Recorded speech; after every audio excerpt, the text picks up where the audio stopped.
Okay, welcome everybody. I hope you all can see us now. I'll give you a moment to get settled, but today we are holding this info session to clarify all your questions about the Nature-Based Future Challenge.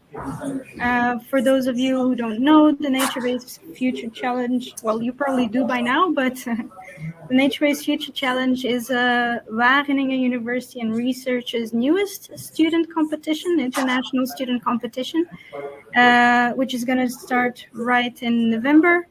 And we are looking to design nature-based solutions or envision nature-based solutions for the future. This is actually the second event in this series. So last month, or at the beginning of the month, we held another session, a masterclass, also focused on telling you how you can also envision a solution for the nature-based or future with nature-based solutions. And we touched base also with our local context in Bangladesh, which is where this challenge is going to take place. So now we build up on that knowledge with our speakers today, and we'll go on to tell you how the nature-based future challenge is going to happen, what you can expect from the challenge, all about the timeline and what you need to deliver. So yeah, stick around to find out. I hope you're all excited. Yeah, and I will start with our introducing our first speaker for the day. So Abdullah, he's joining us from FAO, the Food and Agriculture Organization of the United Nations. And he's working on, well, at this moment on youth engagement, if I'm not mistaken, towards transformative change of our food systems. But he also has a broad experience in the context of Bangladesh with climate-smart agriculture in coastal regions, and is here to tell you a bit more about the challenges and opportunities of coastal regions in Bangladesh. So without further ado, welcome Abdullah, and I'll give you the floor. Thank you. My name is Abdullah, but it's really a pleasure to be here. If there is any slide that... Okay. Good day, everyone. The slides are coming. Okay, here it is. So I will take you on a journey through my homeland, which is Bangladesh, a country that emerged in 1971, where we get independence, and has since made remarkable stride in poverty reduction, moving from a staggering 41.9% in 1971 to 10.44% in 2022. However, like any other developing nations, Bangladesh face significant challenges, particularly from climate change to economic pressure. But there is still hope, nature-based solution. So nature-based solutions can provide cost-effective options to tackle challenges by sustainable management and use of natural resources that we have in Bangladesh. So let's start with a coastal region where I grew up. There are almost nearly 12 million people living in poverty in the coastal area. They face threats such as cyclone inundation, river salinity, soil salinity.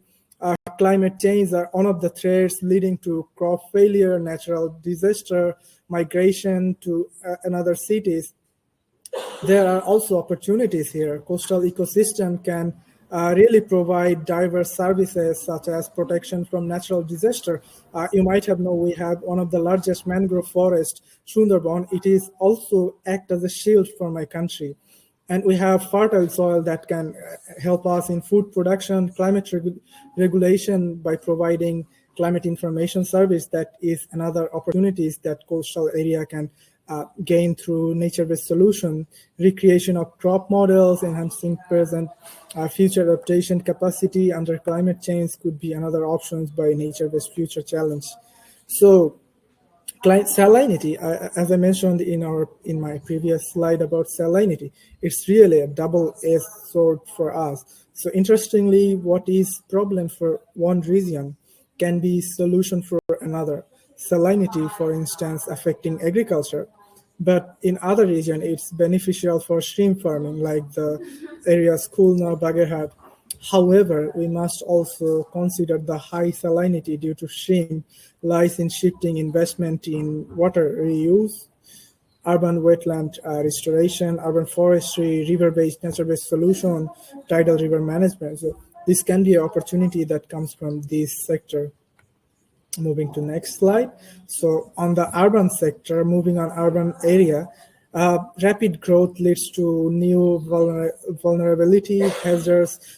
Cities like Dhaka, Chittagong need sustainable urbanization. And the concept of green cities can be a solution. So nature-based solution can ensure long-term sustainable urban development and resilience to extreme climatic events that is happening in the urban areas. As you can see in the picture, it's concrete in the cities. So as the population is growing, the challenges in cities are growing. There is problem with plastic pollution. There is problem with, in big cities in Dhaka, Chittagong, there is problems with air pollution, noise pollution. So, and I think Bangladesh, the air quality is worse than many other countries in the world. And moving to the problems more into regional challenges. So now we can have look some regional challenges in Khulna and Bagherhat. These are another coastal region where people are engaged with shrimp farming. But in this region, people are more vulnerable to climate hazard and the poor, urban poor living in high-risk areas. So the areas they are living is beyond the livability of people.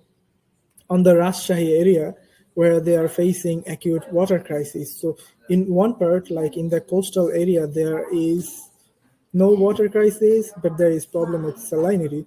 But if we go a little on the north, there is problem with acute water crisis.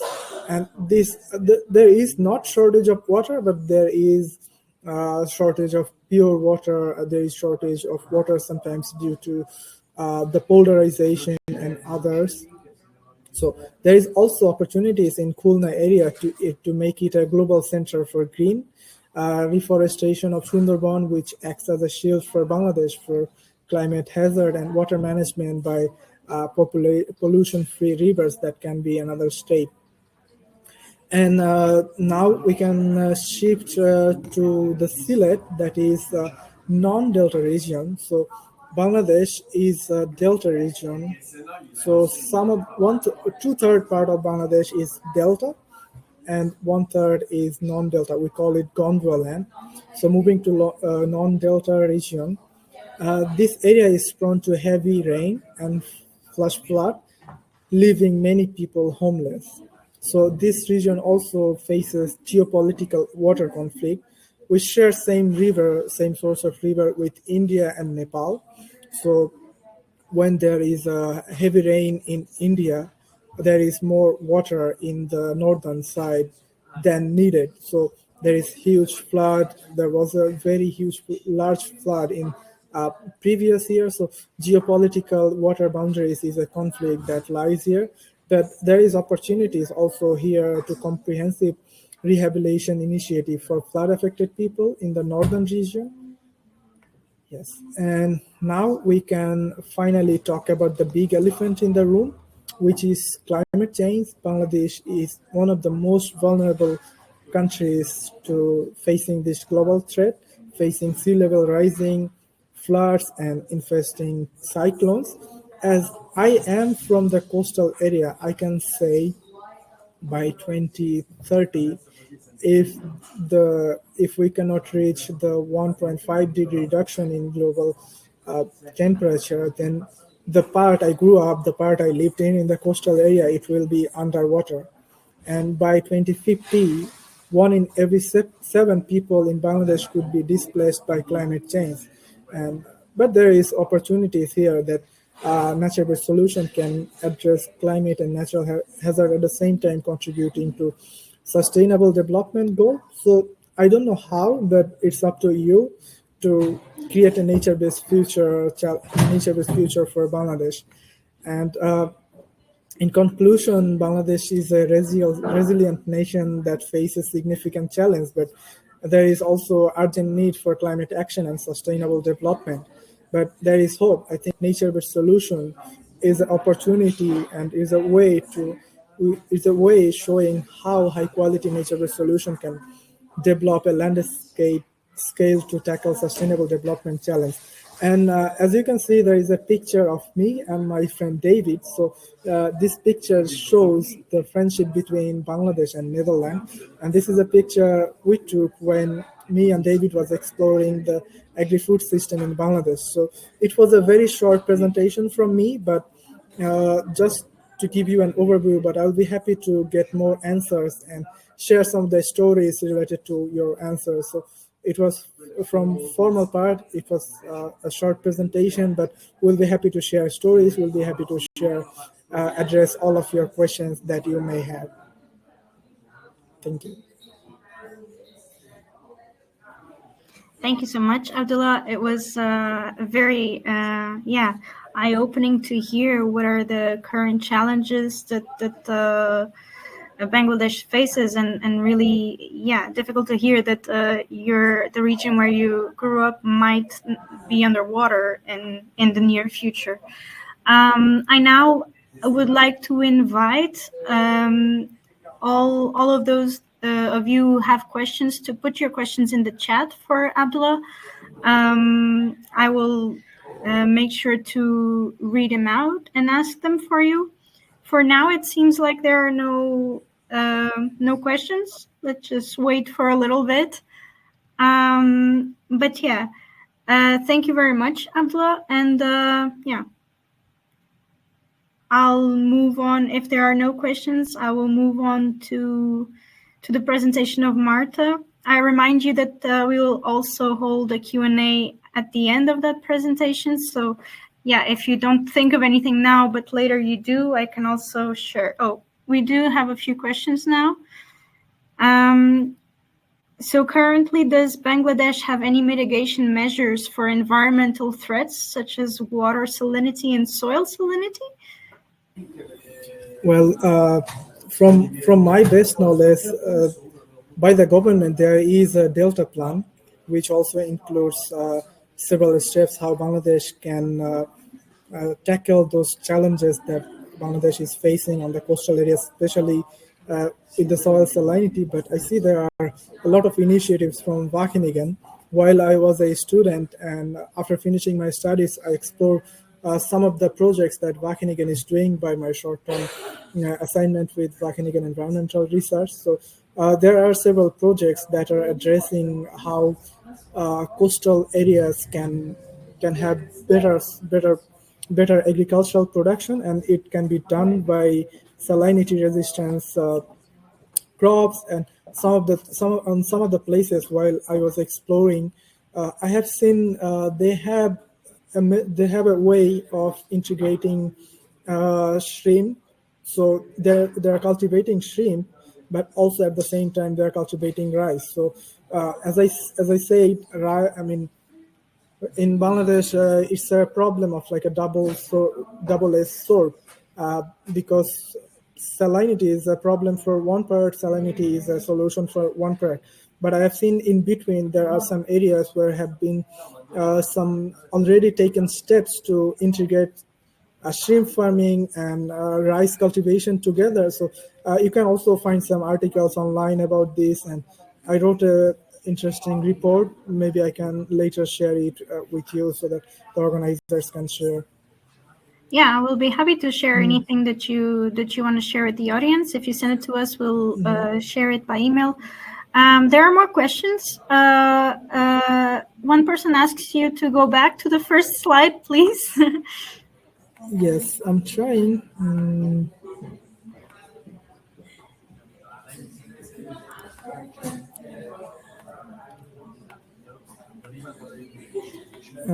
First slide. This one? I think either this one or the previous. But yeah, while we can move the slides, there's also another question that asks to give some examples of nature-based solutions that are already implemented in Bangladesh. Do you maybe know of any examples? I also mentioned one of the solutions. It's called tidal river management. So this question brings me a lot of things on my mind and some memories. So in 1975, Bangladesh implemented polders. So polders are very successful in Netherlands in managing waters, but in Netherlands, the water doesn't carry silt. So there is no siltation in the river. But for Bangladesh, the river carries a lot of siltation. So for this reason, in 1975, there was polder, but due to the polders, the rivers are getting filled, the siltation making the depth lower. So this is a problem, and the problem was previously solved mechanically by excavating, rejuvenating the rivers, but which is very cost effective. But I mentioned in one of my slides, it's a tidal river management. So they let the water flow in a very large wetland, and then they block it. So all the siltation is accumulated in the wetland, in the lowland, and then when the tide is gone, they let the water out. So that the siltation stays in the lowland, and the water have no siltation. So these are one of the nature-based solutions that I can recall so far, and it also has some funding from government to subsidize the people who give access to the lands, to access to their lands of using lowlands for the TRM. Yeah, thank you. That was very clear. Yeah, if there are no further questions, then I will thank you, Abdullah, for this talk. It was really interesting to see the problems in Bangladesh. There's someone asked the question just now. If you know if there are any initiatives in including citizens in enhancing greenery in cities, like participatory governance of urban green spaces. So as I also recall, there are some plans from government. So one of the department is working completely with urban regional planning. So there is initiative, but in my eyes, I don't see this is an opportunity to strengthen this sector, because if you see, there is a regional diversity. In the coastal area, it's green, the cities are planned, and if you walk to the road, you will feel there is more nature, less pollutions. But if you go more on the center, if you go on the capital cities, there are more chaos. So there is more urban planning is needed, more greenery is needed. So it depends on the region to region. So for the coastal area, it's very green. You can see this picture, it is from a coastal area, and the cities are nice, but when there is larger population it's also difficult to manage, because our country, we are expecting to graduate from least developed country by 2026. We still need resources, we still need support to have better infrastructure, better cities, but I hope nature-based solution can be one of the initiatives to address this. Yeah. Nice. Someone now also asks if their vision has to be tied to the Bangladesh Delta Plan. We will clarify that later. I don't think that it has to be tied. Again, you are free to come up with the vision as you want. Just take in consideration the local context. But questions related to the challenge, Marta will go back to them. Also for your question, Natalia. So I think for now we can thank Abdullah, and again, if you have any more questions, we can come back to it at the end. And I'll just move on to our next speaker. Thank you so much, Abdullah. It was really interesting. And yeah, now Thank you for inviting me. Yeah, thank you. And now I would like to call Marta onto the floor. And I'll start your presentation for you really quick. Yeah. Yeah, so Marta is here to tell you more about the challenge and what you need to deliver and the ins and outs of the challenge, as many of you have been asking. So sit tight and listen, and at the end we'll hold again Q&A. So thank you, Marta. Well, great to be here, and also great to see you all online. I see some names that we have already seen registering for the challenge. I also see a lot of people now looking for the team. So I use this opportunity also to chat with the people who have show the interest in teaming up. You can send them a personal message, or some of them are leaving contact details. Use this opportunity. You don't have to use the chat only for asking us the questions. From my side, I'm going to give you quite some information about the challenge and how it runs. I hope to answer in my presentation quite some questions, but if you still have other questions, please put them in the chat and I will answer them at the end. So the Nature-Based Future Challenge, it's the first edition of this challenge, and we focus on Bangladesh. And we are very excited about having really a lot of people interested in joining the challenge. Somehow I cannot move the slides. Maybe I'll stop my presentation and start it again. Okay, I have no clue what happened, but it seems to work now, although I have to go really until the end of the very beginning of my presentation, which is not very convenient. Let me try to solve it as soon as possible. Sorry about that. Yes, here we are. Okay, I'm sorry about that. I'm not sure what's happening. Yes, so I'm not sure if everybody who is here already registered for this challenge, but just to make it clear for everybody, the challenge is open to everybody who is a student at the university at the moment, so bachelor, master, PhD students, also for fresh graduates.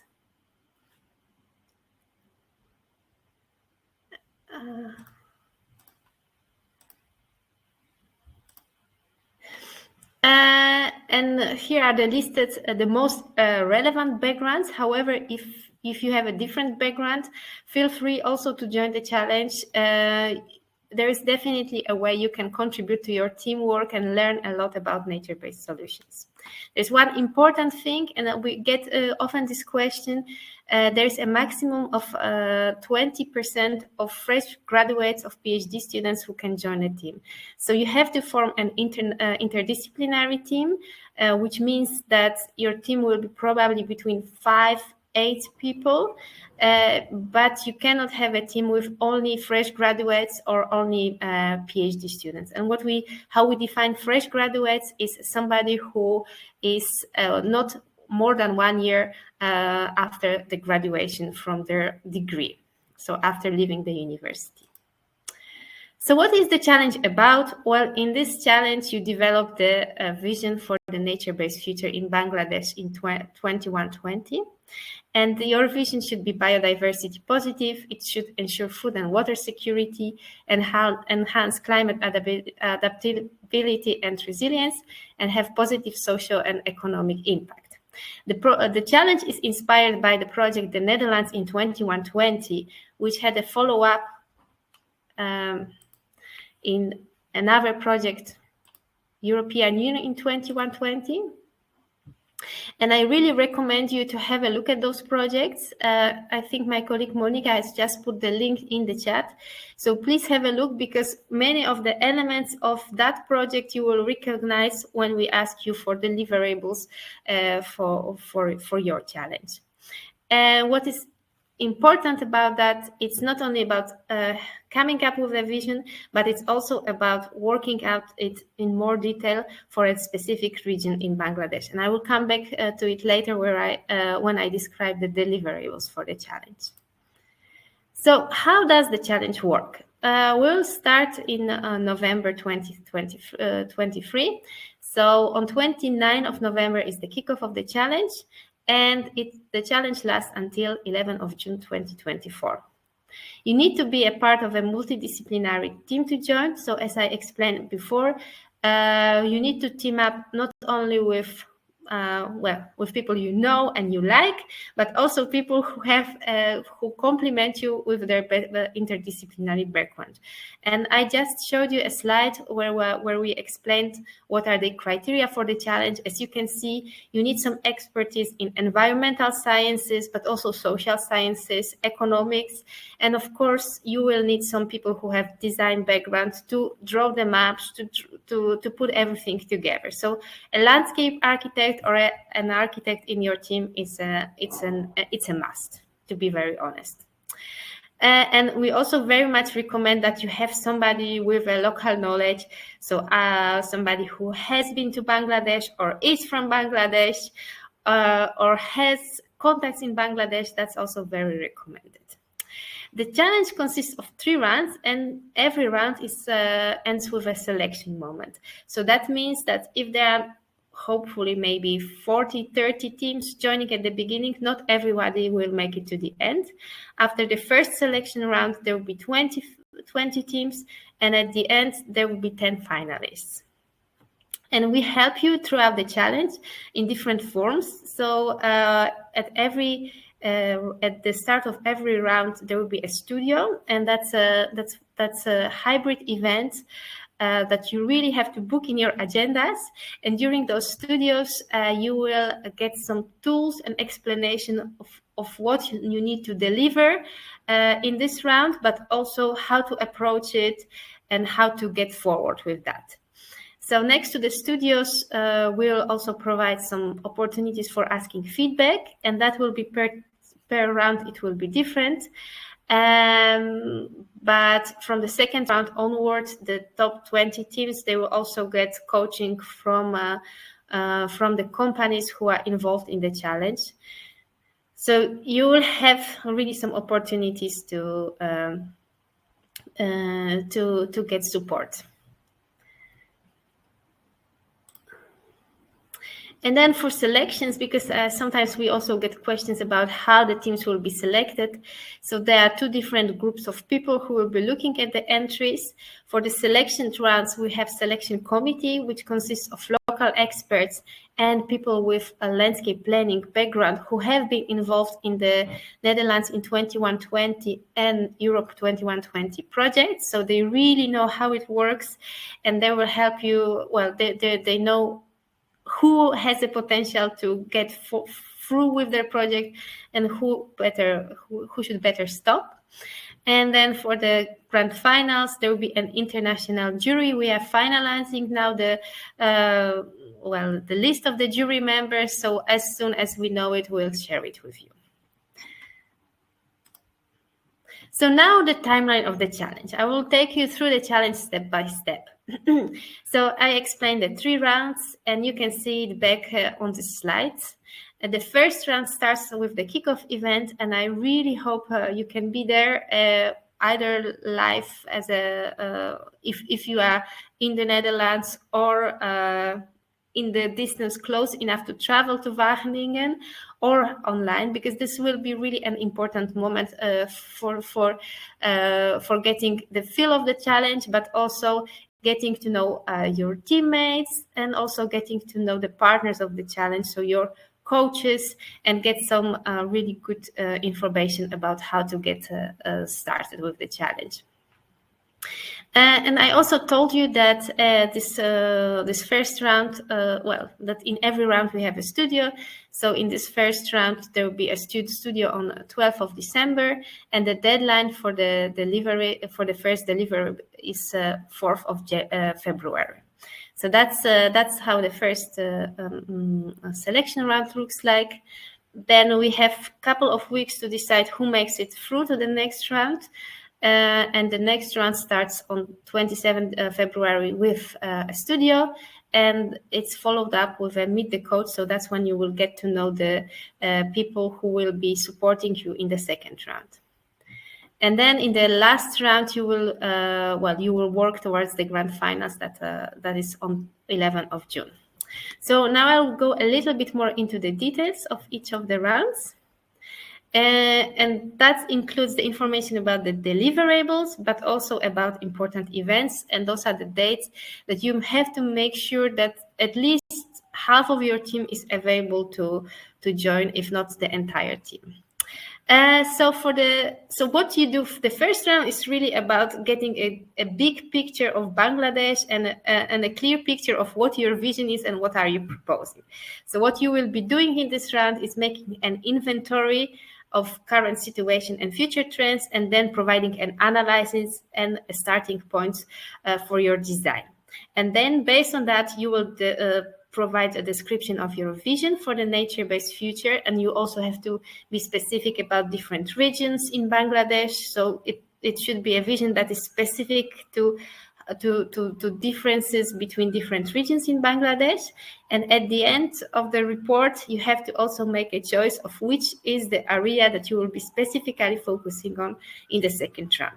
So I think it could be that my colleague Monica is now sharing in the chat the document with deliverables and criteria of the challenge.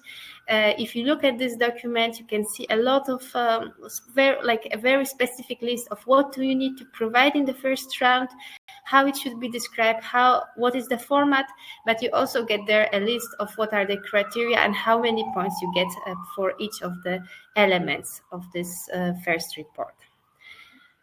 Then as for the events, I already mentioned the kickoff events, and it's important to be there to get to know your teammates, to get to know the partners, and just get into the flow of the challenge. The next really day that you have to put in your agenda is this Studio One, where the local experts from Bangladesh will help you to understand what is the local situation. So you will get from us a set of data. It will be a document with different maps and links to databases. So that's what we'll provide for you. But it's also very important to hear out those local experts to understand how to interpret this data, and they will also help you a little bit to make your choices. So kind of help you to start with this analysis.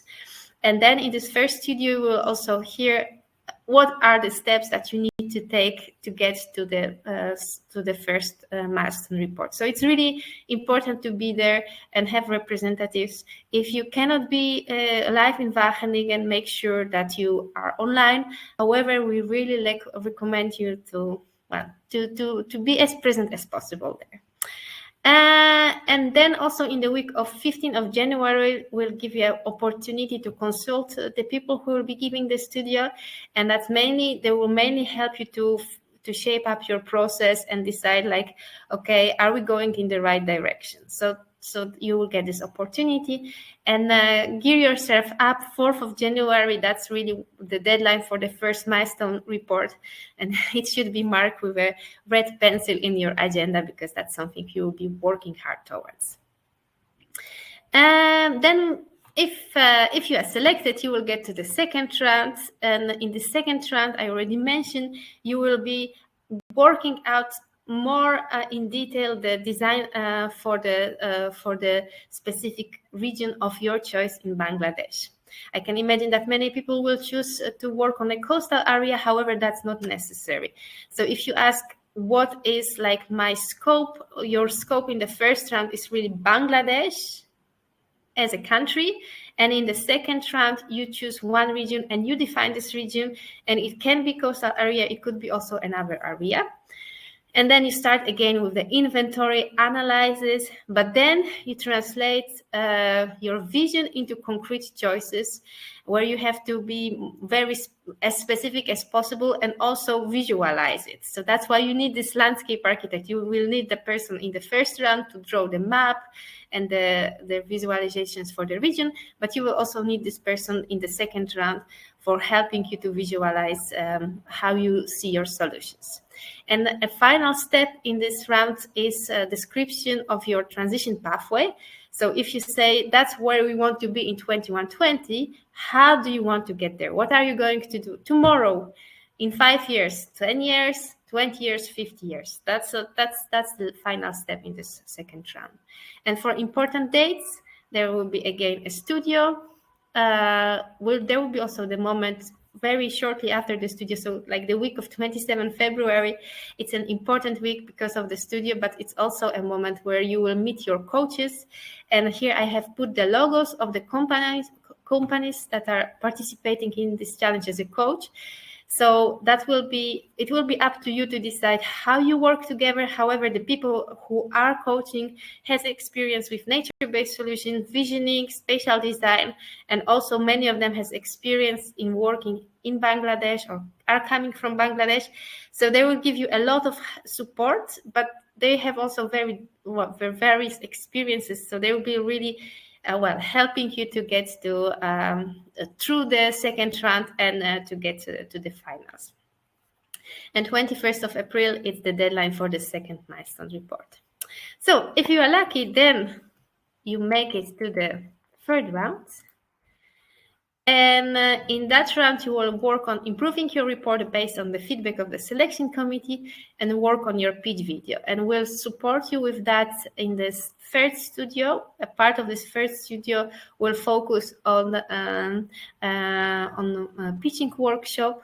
And then we will also get a chance to ask feedback on your video pitch. So you will be really working towards this this milestone, and then we'll see you on 11th of June at the grand finals of the challenge. So that's the timeline of the challenge in the nutshell. I'm sure there are lots of questions about the specifics, so I will come back to them later. But for now, I just have one important slide for you, which is what is there for you? I hope you already have an idea why you want to join the challenge, but maybe just to spill all the beans, how we see the benefits of joining the challenge. I listed them here. So first of all, we see it through, and I think that's what we hear also from students who participated in the challenge.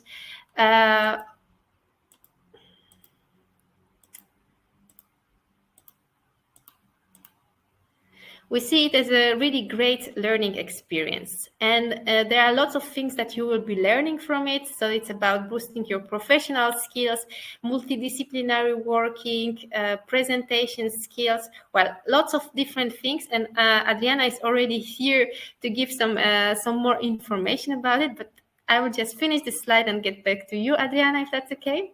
Well, so besides learning, there's also this networking opportunity, and I already mentioned the partners of this challenge, but many other people you can also reach out as using this challenge as an excuse to reach out to them. So you can really use it to build your network and to really position yourself as a nature-based solutions expert by participating in this challenge. Well, and also there are so many people worldwide joining this challenge. So it's also a great opportunity to just meet, exchange ideas with students from all over the world, and also meet people who are like-minded and have similar interests. Finally, like more practical things, for the top 20 teams will provide the certificates that you can show on your CV. And the finalists will get travel and accommodation budget to attend the grand finals in Wageningen. And of course, there is a prize for the winning team, which is 9,000 euros and exposure. So Adrianna, you also here, and you have participated in a Urban Greenhouse Challenge 2 years ago. Can you say a little bit about your experience as a participant? Hello. So I'm part of the LettUs Design who won the first prize. And in general, I really enjoyed the process. It was well organized. There were milestones. So, I mean, the submissions probably as a fake translation. So it helped us through the process to develop our idea, but also in general, the organization, people who organized that were very helpful with the experts. So whenever we need some input, we could always contact them. So with their input, our idea wouldn't be as much developed as if we would stay only within our circle. So, I think many people are still looking for a team and wondering, how do you find this perfect team, and how did you do that? How did you get to know to your teammates? So I mean, actually, maybe that's not very helpful. My roommate asked me to join the team, and the team, as I learned later, it was people get to know each other through the professor who knew that those people were interested in the topic. But through the platform, also some people ask us if they would like to join us, but we also had already a lot of people in the team. We wanted to have all of the meetings in person, but I know that in some other teams, some people were also from another countries, and they managed to have those meetings online. Through the platform, through even just asking people who might be interested, I think that's already enough to find the good teammates. What is your tip for, because you won the challenge? So what is your tip for winning team? What the winning team needs to have? I think it was the fact that we were diverse, not only in the background, but also I think it was good to have different personalities, so different way of thinking. And we also have our not management system, but we organized ourselves. So at least once a week we had a meeting, and that there were people not only caring about the content of the project, but also about we also care about our feelings, and we get to know each other through the process. So that's different level of, I think, managing. I think that was something surprising for me, that you don't always need to there is not the background and your education is not only the thing that is important while designing something, but also how you communicate that with other people and how you work together as a team. How big was your team? 10 people.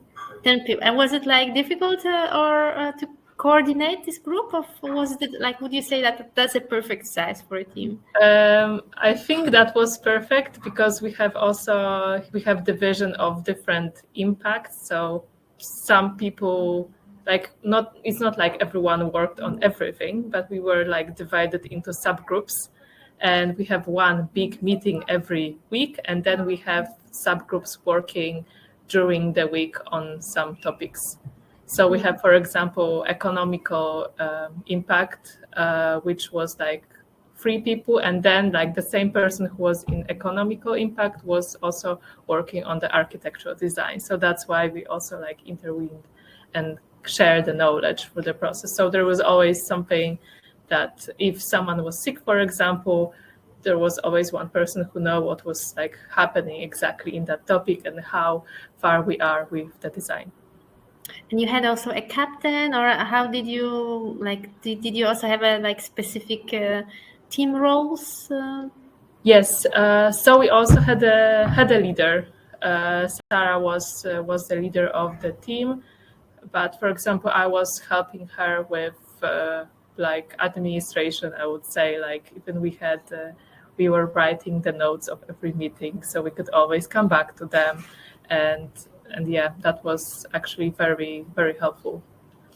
But also I know that other teams, they didn't have one leader. They have, for example, 2 people, or they were more managing in the democratic way. So it's it depends on the team, I think, and the team members what fit the best. Those are good tips, I think. And I hear it indeed more often that people really divide the roles, and some people are more strict about it, some more of them are more flexible. So I think that's that's a common experience. I just was wondering, like, what did you take from participation in your challenge?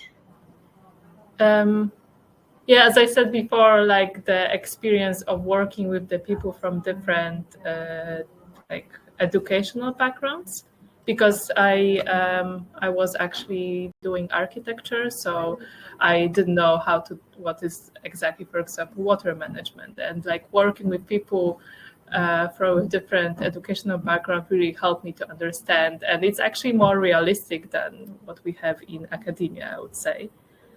And also broadening the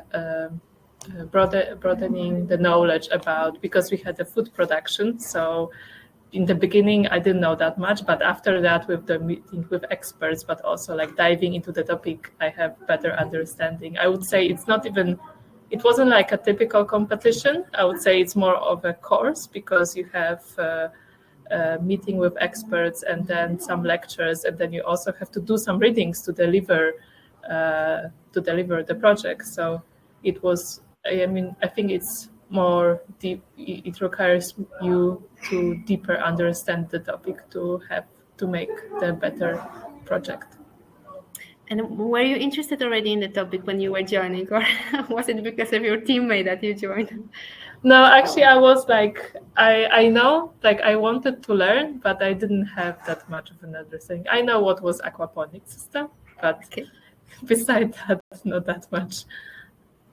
And did it have did participation have any impact on your career choices, or like any follow-up on what you did after the challenge?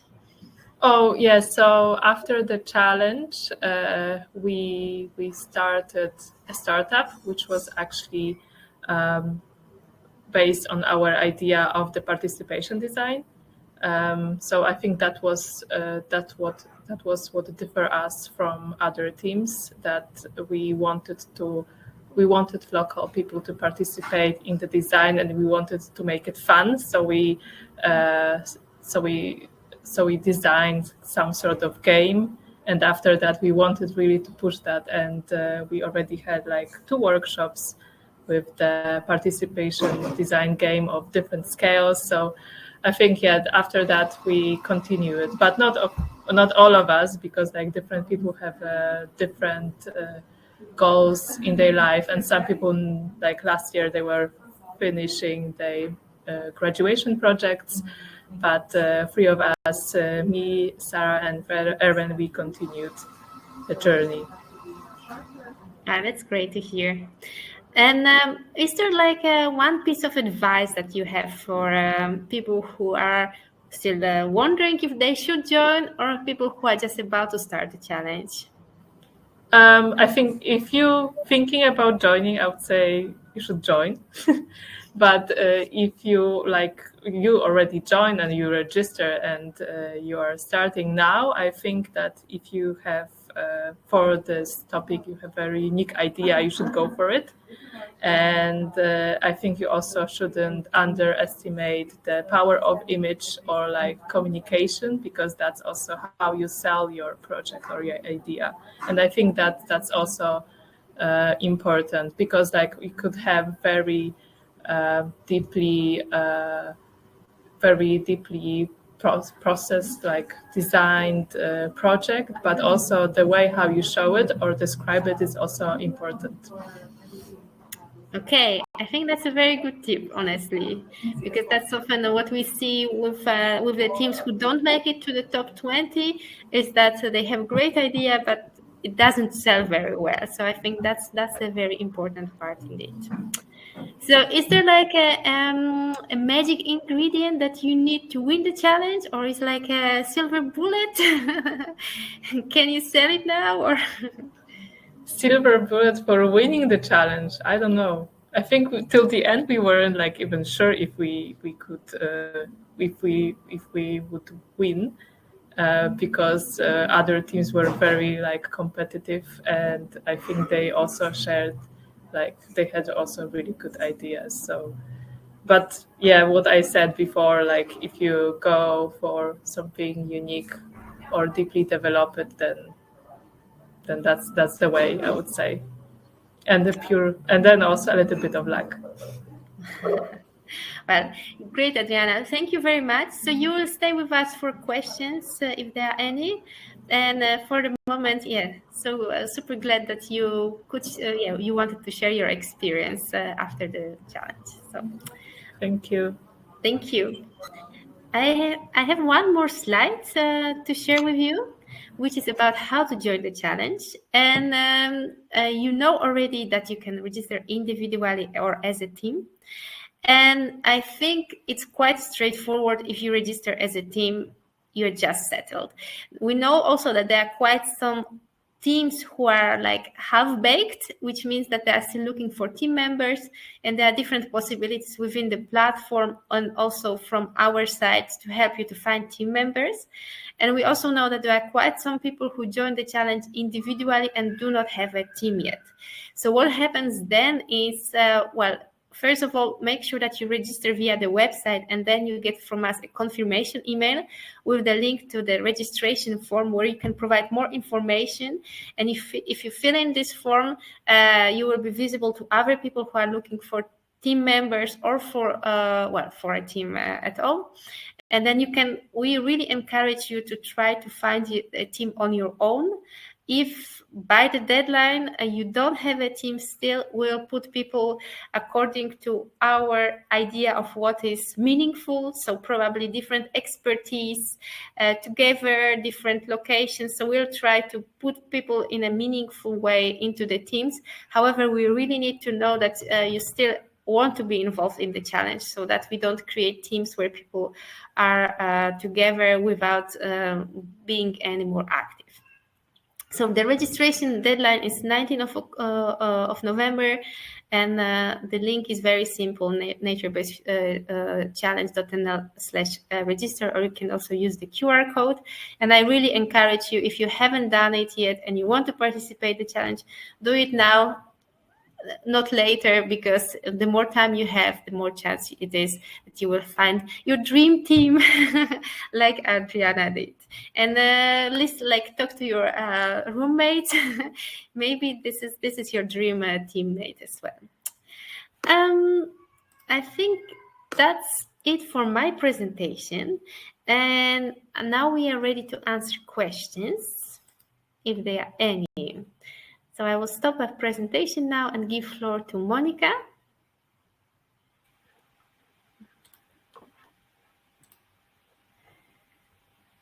And we welcome questions to Adrianna, to Abdullah, or to me.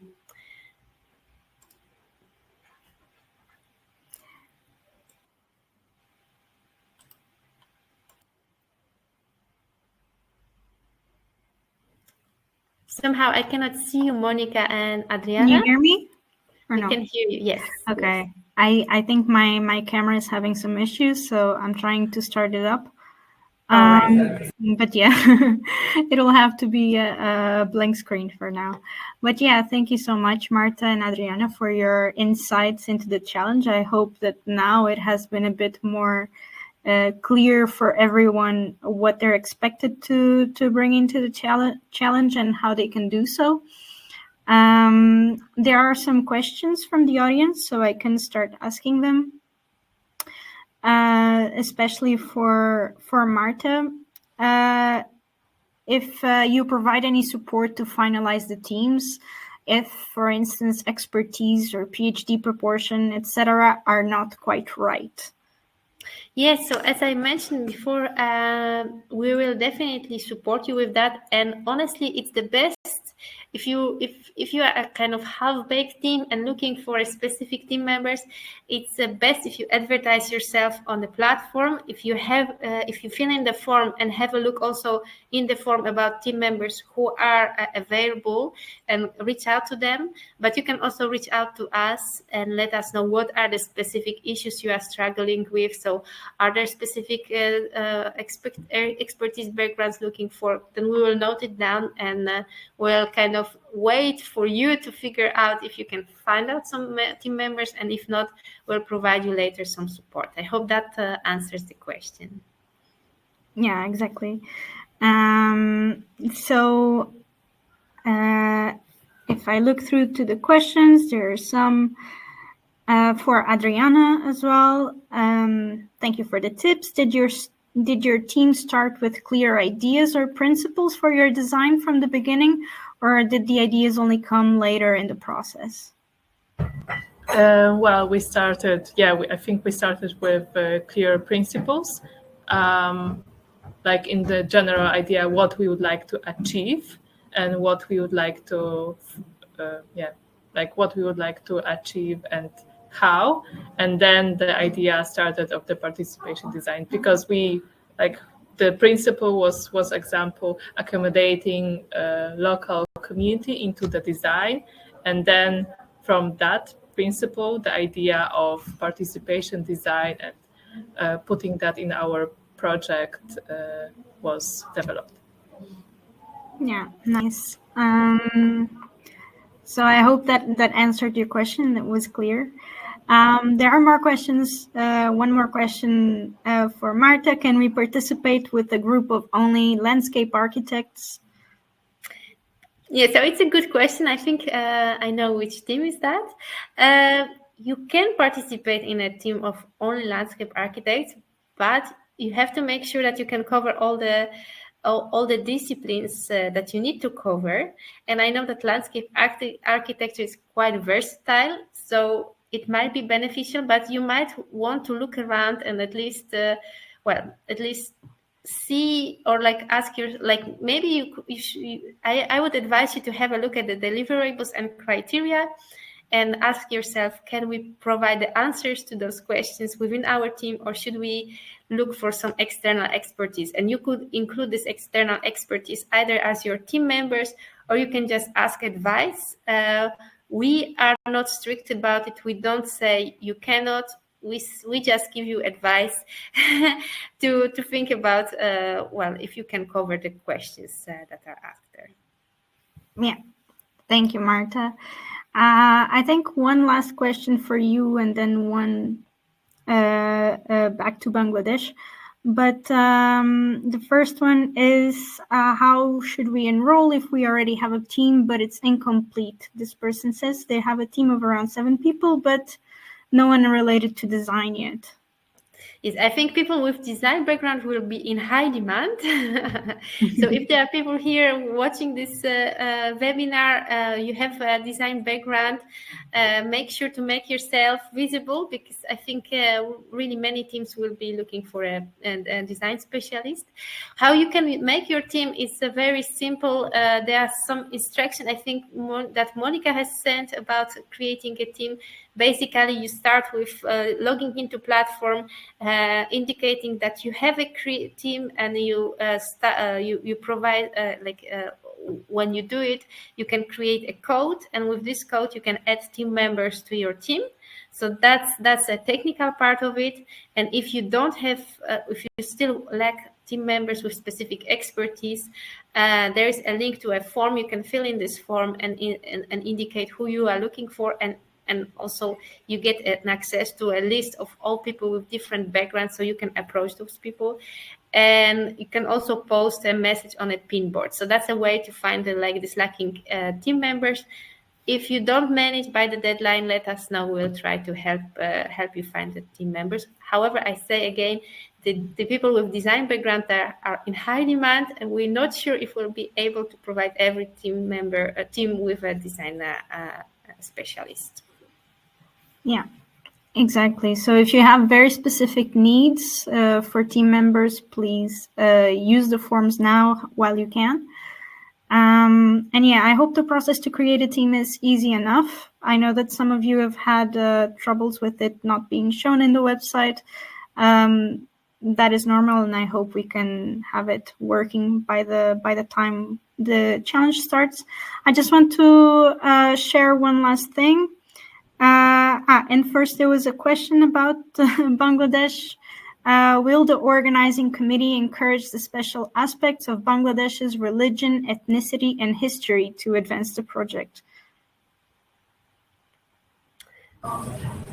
So I think the question is maybe to Abdullah in a sense, like is there something of the local culture, ethnicity, religion that you think you really should think about when you work on this project? Well, I can touch on that and also can share success stories. So as I'm also working with youth engagement in different communities, I feel it's important to be culturally aware how the country works, because now I'm in Rome.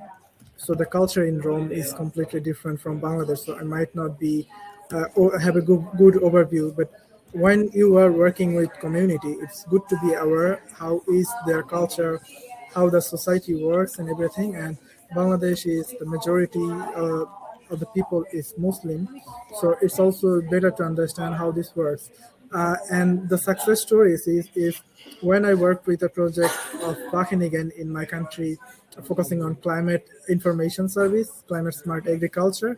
So most of the people I was teaching them most about climate information service, climate smart agriculture, how to access forecast, but the majority of them were not believing that you can predict the weather because it comes from God. So you are not God, so you cannot predict, you are lying. But these were the scenario when I started the project. It was female farmers, it was, yes, mainly for female farmers. But I can assure you, I was aware about the culture and I was not pushing them. So at the end of 1 year, every one of them were using on their mobile phone. They know how to access climate information service. They were using the climate forecast even to set their wedding, even to set if they're trying to visit someone's house. And these are like rural people, and they were so into it. So you should be aware and you should technically address those issues so that this doesn't conflict with the solution that you're bringing, because once it starts conflicting, it might affect the outcome. So being aware about it and using it in your advantage so that it can help you. I think it's a very good point. And once again, I would like to highlight that we really recommend you to team up with somebody who has access to this local knowledge. It could be a Bangladeshi person, somebody who has experience in Bangladesh, somebody who knows how to access this expertise. I think that's really good, really important in this challenge. So one question about the maximum amount of people in a team. No maximum, no minimum. But again, remember, you need to cover all the aspects of the challenge. And at the same time, you should make sure that you don't drown in the coordination issues. I think once we had a team of 20-something people, they were not very successful, to be very honest. It's just too much. But no limits from our side. So you can judge for yourself. Yeah.